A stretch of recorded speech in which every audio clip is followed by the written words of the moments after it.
Cornelia, thank you so much for joining us today. It's great to have you. Thank you, Jamie. So Cornelia, why don't we start by you just introducing yourself? How long have you been at LSEG and what role do you play there?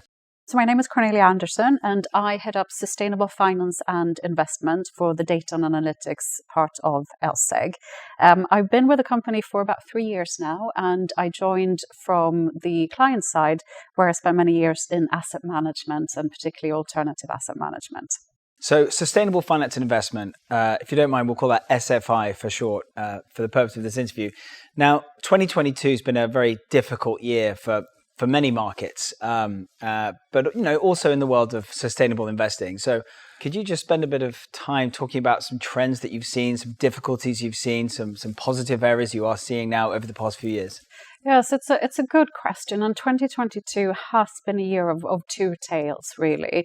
We've seen a very difficult geopolitical situation in many ways, which has resulted in an impact on energy prices, on household economies, on international trade as well. And that has in some cases resulted in a little bit of a retraction of the focus on sustainability. It's not an uncommon thing. In times of uncertainty, we often see a flight to safety type behavior. So, for example, looking at energy, we have seen more of a shift towards traditional energy sources and away from renewable energy sources. And similar behaviors we've also observed in other parts of the market.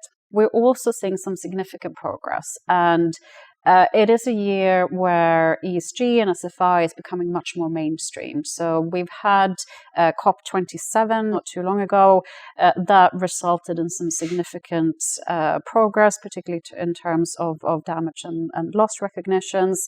And we've also seen many companies and many investors starting to embrace ESG and incorporate it into their core workflow processes, into their product portfolios, into their investment strategies. And what are the kind of conversations you're having with your team right now? What are the kind of conversations you're having with clients, if you were to bring it up to today?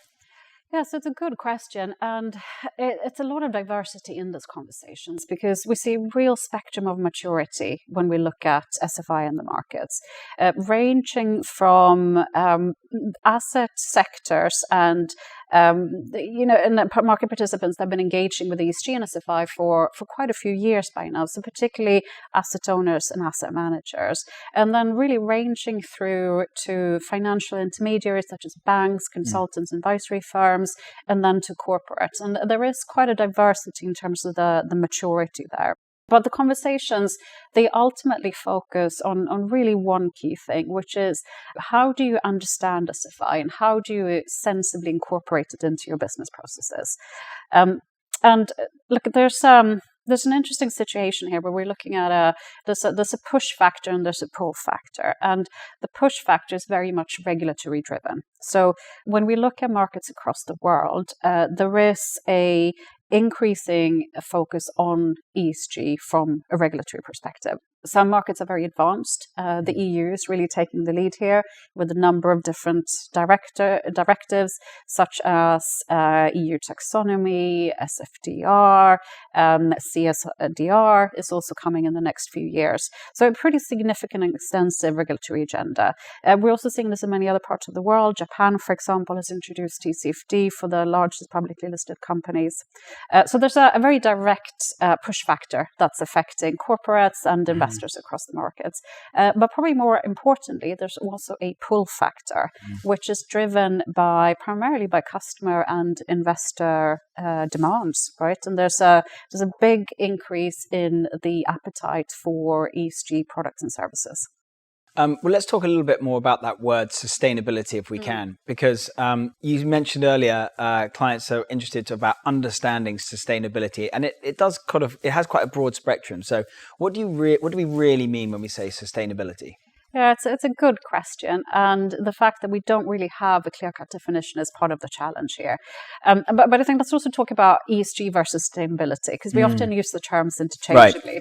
Right. But they are actually slightly different. And the way that we see the markets moving is very much towards sustainability and away from ESG. So ESG is it's environmental, social, and governance. And it is a slightly more structured framework. And a lot of the focus that we see at the moment is on the E, right? Much less on the S and the G. And the E is very much focused on climate impact, carbon emissions, greenhouse gas emissions, and so on. But what is starting to happen is a recognition that you need to look at this in a broader sense, right?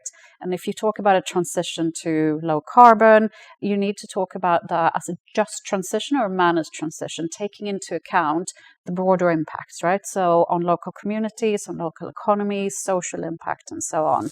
So we're very much moving towards a broadening of the concept, right? To look at not just environmental impact, but also looking at the social impact as well. I'm now going to ask you to look into a crystal ball, if you don't mind. Yeah. As you look out into 2023, in the world of SFI, but as perhaps it pertains to wealth management, what trends do you expect to see? I think we'll see a couple of different things. I think we'll see increasing customer demand, particularly in the European region and also in the Asian region. We'll certainly see from the younger demographic a much stronger uptake in terms of SFI products. I think what we will also see is an increasing availability of products in the space. One of the challenges that I think we have in the wealth industry today is around lack of ESG products for a larger audience. So I think we will see an uptick there. Hopefully we'll also see some focus on other asset classes as well. We're very much equities focused now, and I'd love to see some more fixed income and alternative asset products as well. Great. Green bonds, are they something that are going to have more of a, I don't know much about them, I must admit, but are they something that could make more of an appearance? Yes, absolutely. So look, fixed income has actually been one of the big drivers for the growth of the green economy. So the green economy today accounts for about 7% of total market cap. So it's about 6 trillion in terms of size. And a lot of that is actually driven by fixed income, so by green bonds and by green loans. These are essential to be able to invest in projects with sustainable outcomes, right? So I absolutely think that we'll see a continued strong uptake on the green bond side. Well, Cornelia, it's been so great chatting to you, and it looks like it's going to be a very interesting 2023. So good luck with everything. Thank you, Jamie.